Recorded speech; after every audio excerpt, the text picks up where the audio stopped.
Hello friends, welcome my YouTube channel में आपका स्वागत है। फिर से मैं एक नई वीडियो के साथ आ चुके हैं, अपडेट वीडियो के साथ आ चुके हैं। आज की जो वीडियो होगी बहुत ही शानदार अपडेट के बारे में जो जानकारी है वो आप सभी को यहाँ पर देने वाला हूँ। यानी कि आप सभी के लिए फिर से एक परमानेंट जो आपकी नर्सिंग ऑफिसर की जो वैकेंसी है उसके बारे में हम यहाँ पर चर्चा करने वाले हैं। यानी कि ESIC आपकी ESIC की तरफ से जो आपको यहाँ पर परमानेंट जो नर्सिंग ऑफिसर की वैकेंसी है उसकी अपडेट आप निकल चुकी है। जैसा कि आप सभी को पता है, उसका जो ऑफिशियल जो एडवर्टाइजमेंट है वो रिलीज हो चुका है। जिस दिन ऑफिशियल एडवर्टाइजमेंट रिलीज हुआ था उस दिन मैंने आपको अपडेट दी थी कि एप्लीकेशन जो ESIC की वैकेंसी है वो आ चुकी है। लेकिन आज फाइनली उसके बारे में बताता हूँ। एप्लीकेशन फॉर्म में यहाँ पर क्या हो चुके हैं, स्टार्ट हो चुके हैं ESIC के, तो उसके बारे में कंप्लीटली यहाँ पर चर्चा करेंगे ESIC वैकेंसीज के बारे में। तो सबसे पहले देख लीजिएगा इस वैकेंसी को। डिपार्टमेंट नेम की अगर मैं बात करूँ तो एम्प्लॉय स्टेट इंश्योरेंस कॉर्पोरेशन, यानी कि ESIC की तरफ से जो वैकेंसी है ये आपकी यहाँ पर लाई गई है। पोस्ट का नेम अगर मैं डिस्कस करूँ कि पोस्ट नेम क्या रहने वाली है, तो नर्सिंग ऑफिसर क्या रहेगी, इसका जो पोस्ट नेम है वो आपको यहाँ पर देखने को मिल जाएगा। ठीक है, बात करें नंबर ऑफ द वैकेंसीज के बारे में, तो इसकी जो नंबर ऑफ द वैकेंसी है वो है 1930 प्लस आपकी यहाँ पर जो पोस्ट है वो आपकी रहने वाली है, और ये पोस्ट रहेंगी आपकी परमानेंट। ठीक है, क्योंकि ये सबसे बड़ी अपॉर्चुनिटी है, या परमानेंट आपकी पोस्ट रहने वाली है। बात करें एजुकेशन क्वालिफिकेशन के बारे में कि कौन कौन कैंडिडेट इस वैकेंसीज को अप्लाई कर सकते हैं, तो इसमें देख लीजिएगा BSc nursing candidate, MSc nursing candidate और पोस्ट BSc नर्सिंग। ठीक है, यानी कि ये तीनों जो कैंडिडेट हैं, ये कैंडिडेट तो बिना कोई एक्सपीरियंस के इस वैकेंसी को अप्लाई कर सकते हैं। ठीक है, कौन कौन से candidate, BSc nursing candidate, MSc nursing और पोस्ट BSc नर्सिंग। लेकिन जो GNM कैंडिडेट हैं, GNM कैंडिडेटों के पास यहाँ पर एक्सपीरियंस मांगा गया है। ठीक है, तो GNM जो कैंडिडेट हैं उनके पास एक्सपीरियंस मांगा जाएगा, और वो कैंडिडेट जिन कैंडिडेटों के पास एक्सपीरियंस है 50 बेडेड हॉस्पिटल का, वो कैंडिडेट क्या कर पाएंगे, जो GNM वाले कैंडिडेट हैं वो इस वैकेंसीज को अप्लाई कर पाएंगे। बात करें यहाँ पर एज लिमिट के बारे में कि इसकी एज लिमिट आपकी कितनी रहेगी, तो इसके अंदर जो वैकेंसी की एज लिमिट आपकी रहेगी वो आपकी रहने वाली है 18 से 30 ईयर। ठीक है, 18 से 30 ईयर इसकी क्या रहेगी, आपकी जो एज लिमिट है वो देखने को मिलेगी। लेकिन गवर्नमेंट पर रूल के हिसाब से इसके अंदर जो एज रिलैक्सेशन है वो भी आपकी यहाँ पर रहने वाली है। तो साथ ही साथ एज रिलैक्सेशन के बारे में भी चर्चा कर लेते हैं कि कितनी आपकी जो एज रिलैक्सेशन है वो आपको यहाँ पर देखने को मिलेगी। तो ये आपकी जो एज रिलैक्सेशन रहेगी SC और ST कैटेगरी है उसके लिए आपको यहाँ पर 5 ईयर का एज रिलैक्सेशन देखने को मिलेगा। यानी कि SC ST के जो कैंडिडेट हैं वो 35 साल तक के जो कैंडिडेट हैं वो इस वैकेंसी को अप्लाई कर पाएंगे। उसके बाद में बात करूं OBC कैंडिडेट के बारे में, क्योंकि OBC कैंडिडेटों को भी यहाँ पर एज रिलैक्सेशन देखने को मिलता है। 3 साल का OBC कैंडिडेट को एज रिलैक्सेशन रहेगा। तो जो OBC कैटेगरी के जो कैंडिडेट हैं वो 33 साल तक आप क्या कर सकते हैं, इस वैकेंसीज को आप अप्लाई कर सकते हैं। ठीक है, नोटिफिकेशन रिलीज डेट आप सभी को पता ही होगा, बाकी अगर नहीं पता तो मैं बता देता हूं, क्योंकि इसका जो ऑफिशियल एडवर्टाइजमेंट है वो आपका रिलीज हो चुका है। तो इसका जो ऑफिशियल आपका जो नोटिस रिलीज हुआ था वो होता 26 फरवरी। ठीक है, 26 फरवरी को इसका जो ऑफिशियल नोटिफिकेशन है वो आपका रिलीज किया गया था। एप्लीकेशन फॉर्म की स्टार्टिंग होने वाली है 7 मार्च को, यानी कि कल से आपके जो एप्लीकेशन फॉर्म है वो स्टार्ट हो जाएंगे। तो सभी कैंडिडेट्स से निवेदन है कि आप टाइम से अपना जो एप्लीकेशन फॉर्म है वो ज़रूर भर दें, क्योंकि अगर जितना ज़्यादा लेट होंगे तो बाद में साइट इशू आ जाता है। जिस प्रकार देख लीजिएगा DSSB के जो कैंडिडेट एप्लीकेशन फॉर्म नहीं भर पाए थे उन कैंडिडेटों को प्रॉब्लम आ रही है, DSSB की जो साइट है वो अच्छे से नहीं चल रही है। तो ESIC के लिए जो कैंडिडेट है वो टाइम से अपना एप्लीकेशन फॉर्म है वो आप ज़रूर से अप्लाई कर दें। 7 मार्च यानी कि कल से आपके जो एप्लीकेशन फॉर्म की स्टार्टिंग हो रही है। 7 मार्च से एप्लीकेशन फॉर्म स्टार्ट रहेंगे और लास्ट डेट रहेगी आपकी 27 मार्च। ठीक है, 27 मार्च तक आप क्या कर पाएंगे, इस वैकेंसी को अप्लाई कर पाएंगे। तो सभी कैंडिडेट जाके 27 मार्च से पहले आप इस वैकेंसी को अप्लाई कर देना। ठीक है, उसके बाद में देख लीजिए हियरिंग प्रोसेस यानी कि सिलेक्शन प्रोसेस के बारे में अगर मैं डिस्कस करूं तो इसका सिर्फ आपका रिटन एग्जाम के माध्यम से ही आपका सिलेक्शन होगा, बाकी इसके अंदर कोई भी रास्ता नहीं है।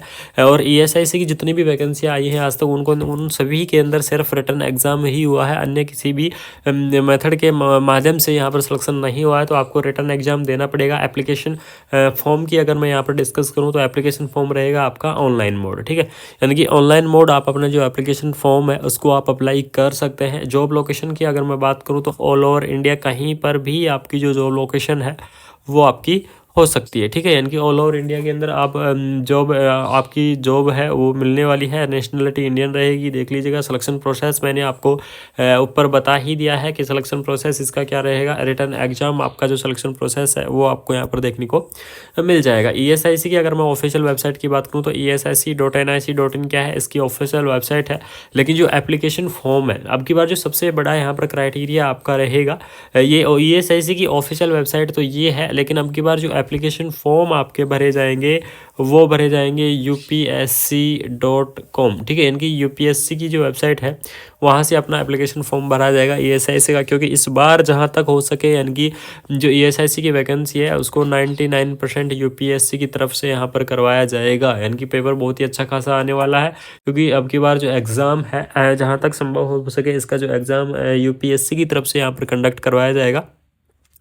उसके बाद में देख लीजिए यहाँ पर एलिजिबल क्राइटेरिया के बारे में अगर मैं डिस्कस करूँ तो एलिजिबल क्राइटेरिया मैंने आपको पहले बता ही दिया है कि यहाँ पर जो बीएससी नर्सिंग कैंडिडेट हैं और एमएससी नर्सिंग कैंडिडेट हैं और पोस्ट बीएससी नर्सिंग कैंडिडेट हैं, ये तीनों कैंडिडेट बिना कोई एक्सपीरियंस के वैकेंसी को अप्लाई कर पाएंगे। लेकिन जो जीएनएम कैंडिडेट हैं उनके यहाँ पर 50 बेडेड हॉस्पिटल का जो एक्सपीरियंस है वो मांगा जा सकता है। एज लिमिट मैंने आपको बता ही दी है कि मिनिमम एज लिमिट आपकी 18 से लेकर आपकी 30 ईयर यहाँ पर रहने वाली है। बाकी आपका जो एज रिलैक्सेशन है वो आपका दिया गया है। देख लीजिए SC ST कैटेगरी के लिए आपको 5 साल का एज रिलैक्सेशन देखने को मिलेगा। ओबीसी के लिए आपको 3 ईयर का, पीडब्ल्यूडी कैटेगरी है उसके लिए आपको 10 साल का यहाँ पर एज रिलैक्सेशन है वो आपका रहेगा, ठीक है। पोस्ट के बारे में मैंने आपको डिटेल में चर्चा कर ही दी है। बात करें यहाँ पर सैलरी के बारे में तो थोड़ा सा सैलरी के बारे में भी डिस्कस कर लेते हैं कि ईएसआईसी की वैकेंसीज़ के लिए आपको कितनी सैलरी यहाँ पर मिलने वाली है। तो ईएसआईसी का लेवल 7 के आधार पर आपकी जो सैलरी है वो दी जाती है। यानी कि इसका जो बेसिक आपका रहता है 44,900 रुपये आपका यहाँ पर क्या रहता है बेसिक रहता है। प्लस इसके अंदर टीए जुड़ जाते हैं, इसके अंदर डीए जुड़ जाता है, इसके अंदर एचआरए जुड़ जाते हैं।